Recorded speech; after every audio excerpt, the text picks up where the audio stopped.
లోకం మొత్తం నా నుంచి విడిపోయినా నాకు ఇబ్బంది లేదు, దేవుడు నా నుంచి విడిపోకూడదు. లోకమంతా నాతో అసమాధానంగా ఉండని, ఇబ్బంది లేదు. అందరూ నేను తేడాని నన్ను నెట్టేని, పర్వాలేదు. కానీ నాకు ఆ ఒక్కడితో సమాధానం ఉంటే నాకు అంతే చాలు. ఉండాల్సిన ఒక్కడితో నేను సమాధానంగా ఉంటే చాలు.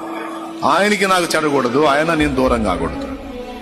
ఇక మనుషులు ఈరోజు ఆకాశానికి ఎత్తుతారు, రేపు ఎత్తి కింద పడేస్తారు. ఇదంతా బుసుబుసే, మనకు తెలిసిన వ్యవహారం. వాళ్ళు పైకి ఎత్తినా అది బుస్సే, కింద పడేసినా అది బుస్సే. ఈరోజు కింద పడేసినట్టు మళ్ళీ వెంటనే అసలు అప్పుడే నాకు తెలుసండి, మామూలుడు కాదని అప్పుడే తెలుసు.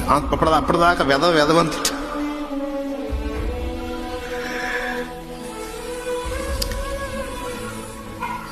ఎంతసేపు అండి జనాల నోళ్ళు మారిపోవటం.